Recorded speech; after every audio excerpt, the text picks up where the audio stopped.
Yan, hello guys, welcome ulit sa ating channel. So ngayon po ay September 28, 2025. So panibagong update po muli tayo dito sa Pasig River Esplanade. So dito po muna ako magsisimula. Malapit po tayo sa Arroceros Park. So silip-silip lang po muna tayo dito sa part ng Arroceros Park. Alamin natin yung sitwasyon dito. Yan, bali nandito po muna tayo sa taas ng Quezon Bridge. Dito muna tayo mag-update mga tropa kids. Yan, samahan niyo po ulit si JR Doria TV. Update po ulit tayo ngayon Sunday. Tara guys, simulan na natin.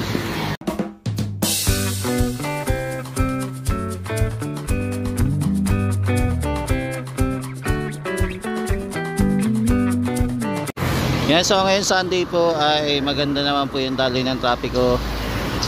Hindi naman po traffic ngayon. Ayan, tuloy-tuloy po yung takbo ng mga sasakyan. Ayan, so nandito po muna tayo sa Quezon Bridge. So ito po yung ating panahon ngayon. Buti na lang umaraw. Bago ako umalis ng bahay umuulan. Pero ngayon maganda na yung panahon at umaraw na po. Ayan, nakikita din po natin yung mga building sa Makati. Kung mapapansin nyo po mga tropas. Ayan. So ito po yung matatanaw natin pagka nandito po tayo sa taas ng Quezon Bridge. Itong mga view dito. Ayan. Kasi ito po yung ilog Pasig natin ngayon. So meron pa rin mga basura pa rin tayo makikita, pero hindi naman po ganun kalala yung basura na makikita natin. Ayan. Hoping yun dumating yung time talaga na wala nang basura tayo makikita dito. At yung Pilipinas po ay umuunlad na. Yan, tapos ito na po yung ating Pasig River Esplanade. Yan, kompleto na po yung ating Pasig River Esplanade. Yan, ang ganda na. So matatanaw po natin dito yung view nya at saka yung ilalim nya. Ayan, makikita natin kung ano itsura. Yan, bali yung Pasig River Esplanade lang natin, umabot lang po hanggang viewing deck. Tapos yung susunod po na yon, yung mga pilote pa po na hindi pa po naayos, ay yun po yung continuation ng Pasig River Esplanade ulit, papunta naman po sa Ayala Bridge. So abangan po natin kung kailan po ulit sila magsisimula para magkaroon po ulit ng panibagong Esplanade extension dito malapit sa Arroceros Park.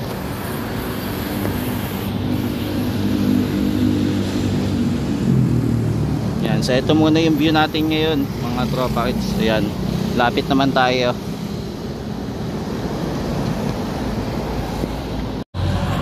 Yan, dito muna tayo sa top view. Sisilip-silip mga tropa. Yan, silipin muna natin yung top view dito. Ayan, nakikita nyo po, inaayos na po yung wiring. So okay na po. Ayan, tapos dito sa kabila ayos na rin. So ito po yung itsura pag nandito po tayo sa taas. Nakikita natin yung itsura ng Esplanade na napakaganda, di ba? Ayan, kitang-kita natin ang view pagka nandito po tayo sa Quezon Bridge.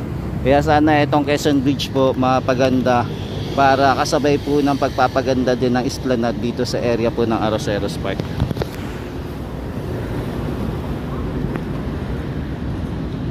Ayan, sarap pagmasdan po mga katropakis, no? Itong pasyalan dito na kompleto na at buo na. Tapos ayan, unti-unti na lang po tinatapos at matatapos na din lahat. Etong area dito, lalo na po dito sa ilalim ng tulay. Yan, for the meantime, doon naman po tayo sa kabilang side. Silip naman tayo.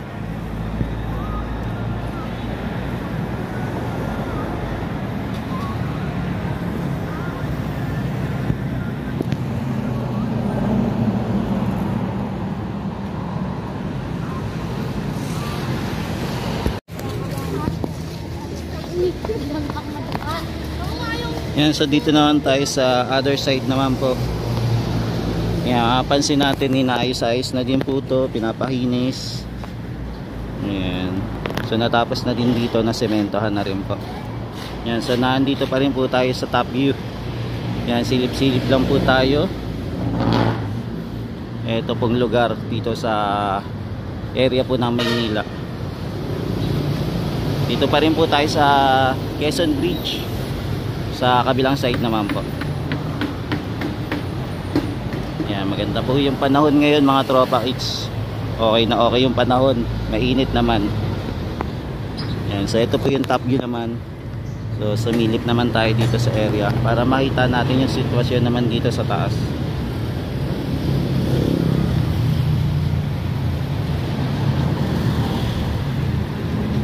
Yan, tara guys, babaan ano naman tayo sa kabila naman. Punta naman tayo sa MacArthur Bridge. Silipin din naman natin yung sitwasyon doon, kung ano yung latest update sa ginagawa doon sa area. Yan, silip naman po tayo dito sa MacArthur Bridge naman. So nandito po tayo sa Manila Central Post Office, mga tropa. So silip lang tayo kung ano yung ganap dito. So eto, dito sa area po ng Manila Central Post Office, wala pong movement dito. Yan, so ito pa rin po yung naabutan natin kaya yung hapon ng gabi. So same pa rin. So hindi pa po na kukompleto po itong area na lalagyan po ng steel plate o yung base po na steel. Ito kung nakikita nyo po, ayan, hindi ko alam kung tama po yung ano yung bigkas, basta yun po. Yan, ito hindi ko po alam kung mayroon pa po silang ilalagay dito na bakal sa gitna po, no, kasi may uwang eh. Yan, so abangan natin kung maglalagay pa sila ng bakal dyan. Yan, so inilagay po nila yung ano, sheet pile. Ayun po yung nilagay nila. Tapos ito naglagay pa pala sila ng ano, no, extension na bakal. Yan, dito sa gilid yung steel beam. Yan, naglagay pa sila. Tapos ito, hindi ko lang alam kung makakapagdugtong pa to kasi parang gumawa pa rin sila ng extension, no, ng Pasig River Esplanade dito sa area, yung expansion or magiging hagdanan na to or magiging ramp. So abangan na lang natin kung ano po yung magiging itsura nito, mga tropa. Yan, so ito po yung itsura ng ating Pasig River Esplanade dito naman po sa area sa Central Post Office. Ayan, so matatanaw po natin yung Binondo. Yan, Binondo area, no, ganda. So buti na lang maganda po yung panahon ngayon. Ngayong hapon, oras po ay alas 4 na po ng hapon. Ayan, so nandito pa rin po tayo sa Pasig River Esplanade, nagka-update. Tapos dito po tayo sa area po ng MacArthur Bridge. Ayan, kung mapapansin nyo po, yan, maganda po yung panahon ngayon. Yan, so ito muna yung quick update natin dito sa area. So same pa rin naman po, wala pa rin naman po nagbago dito sa area. So ito pa rin po naman yung ongoing nilang ginagawa. So punta naman po tayo sa kabila, mga tropa. Yan, so dito naman tayo sa kabilang side naman, mga guys. Dito naman tayo sisilip. So nandito po tayo sa area ng East Stockyard. Sumisilip naman, mga tropa. So ito po yung sitwasyon ngayon. Mapapansin po natin, naglalagay na po sila pala ng steel deck. So kinokompleto na din nila. Tapos mukhang lalagyan na din po pala nila ng steel marking etong area. Yan, so ito po yung ginagawa. Siguro bukas ito baka sementado na. Yan, not sure kung mag-overtime po sila ngayon o sa Lunes pa po gagawin itong pagbubuhos ng simento. Ayan, so abangan natin, tingnan natin kung magbubuhos sila ngayong gabing ito. Pero parang mabilis lang naman to pagka gagawin nila ngayong araw na to. So ayan, ongoing pa rin naman po yung pagtatrabaho nila kasi mga alas 5 pa naman po sila mag-break time.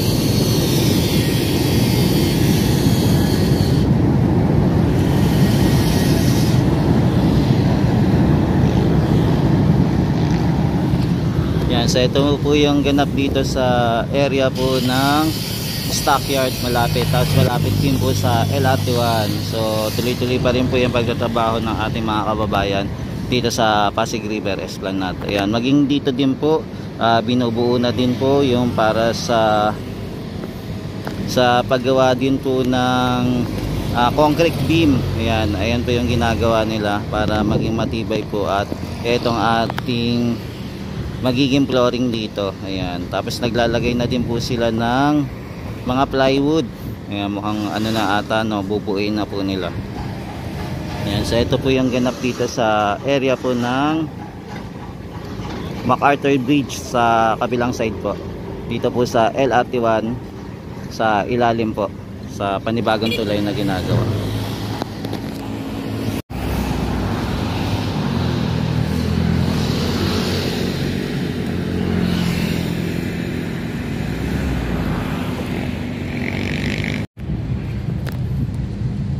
Yan, so ito naman po yung view ng dating barracks po na ngayon ay open na, malinis na rin po. So pasok na tayo dito sa loob po ng Pasig River Esplanade. Malapit naman po dito sa Loton Ferry Station. So tara, pasukin naman natin to guys. Dito naman tayo mag-ikot-ikot.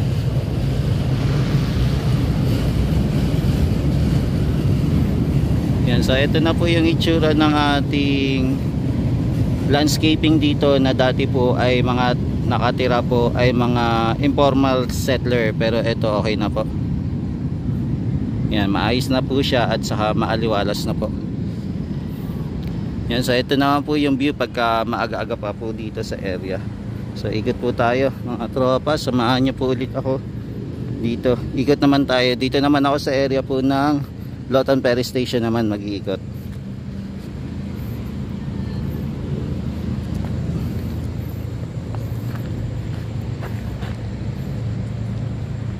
Yan, maaga-aga pa po ngayon, so mga 4 pa lang po. Yan, dito naman tayo silip. At least makikita natin ng mga hapon naman. Hapon etong area bago po gumabi. At least nakita na natin kung ano itsura po dito. Kasi madalas po sa gabi tayo nag-update dito. Kahit paano nagkaroon tayo ng pagkakataon, hapon naman tayo magsilip. Yan, puntahin po natin yung ginagawa na yung ilalim na tulay po. So silip din tayo kasi may ginagawa po sila para po sa steel deck. Yan, so lapitan natin mga tropa. Tara. Yan, so dito naman tayo sa may tulay naman. Ayan, so ginagawa na po yung ating tulay. Linalagyan na po ng steel deck, tapos meron na din po steel matting yung ginagawa. Yan, malapit-lapit na din po to, matatapos na mga tropa. Ang bilis, no? Bilis nilang gawin. Akalain mo babalutan na ng steel deck etong yung steel beam.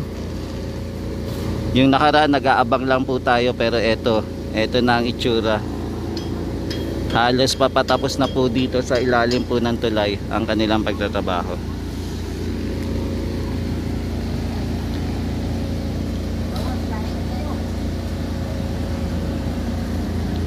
Yan, so ito po yung ginagawa nila mga tropa. So steel deck, tapos steel matting naman. Siguro ito mga sa gabi mukhang magbubuhos na po dito ng semento. Yan, so ito yung ganap ngayon hapon mga guys. So lalagyan, tatapusin po muna pala tong area na to. So bukas po posible po tayo makapagbuhos na po ng semento. So tatapusin lang po tong ating pag-aayos po dito. Yan, medyo finishing pa po. Tapos maglalagay naman po sila ng steel deck at sa steel matting. So sa Lunes po pwede na po silang magbuhos ng semento dito sa ilalim ng tulay ng LRT 1 at saka malapit din po sa MacArthur Bridge. So ayan po yung ginagawa nila mga tropa. So tara, lipat naman tayo ng ibang area naman. Silip naman tayo sa kabila, doon sa kabilang ilalim naman ng tulay sa Quezon Bridge naman. Doon naman tayo silip.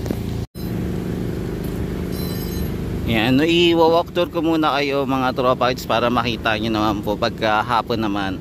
At least makita natin yung palibot dito.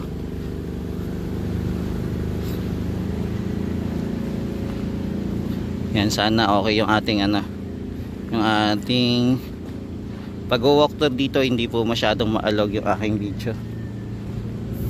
Dito naman po sa area, lamppost na lang po yung ating aantayin para makompleto na rin po.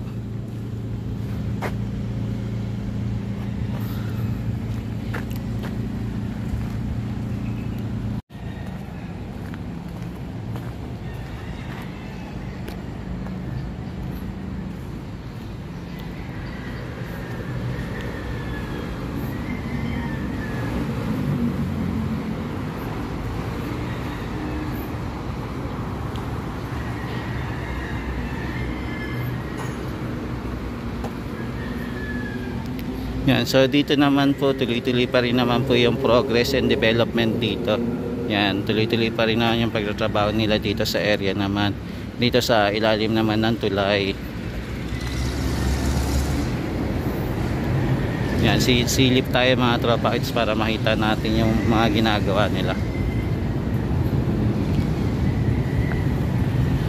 Yan, so dito naman tayo sa ilalim ng tulay mga tropa.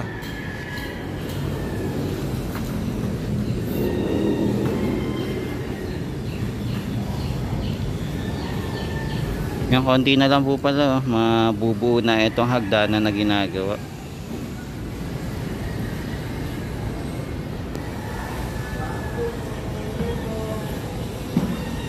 Yan, gumaganda na.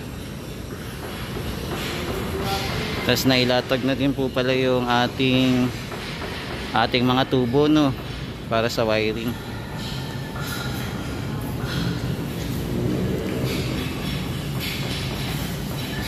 Yan, dito naman tayo sa kabila.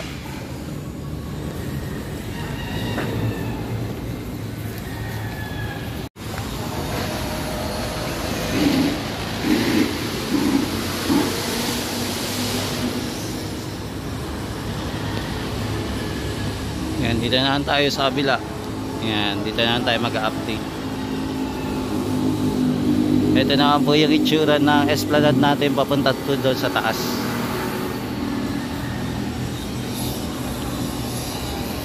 Yan, dito po makakompleto na rin, no.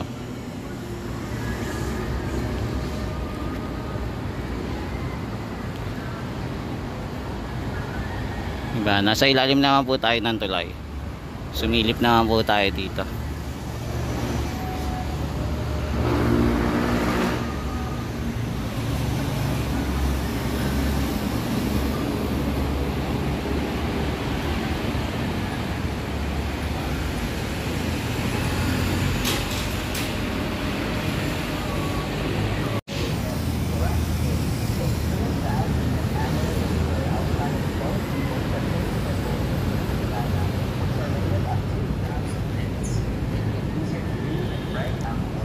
Yan, so ito mga guys, ito po muna yung latest update natin dito sa area, sa Pasig River Esplanade.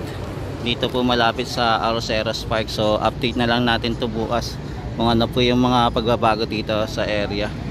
For the meantime, ito muna yung ating latest update mga guys. Yan, samahan nyo po ulit ako bukas. Ikot-ikot ulit tayo dito sa Pasig River Esplanade. Yan, ng hapon po ulit. Yan, maraming salamat sa walang sawang pagsuporta kay JR Doria TV. Thank you guys. Ingat po kayo at mahalin natin ang Pilipinas. God bless po. God bless.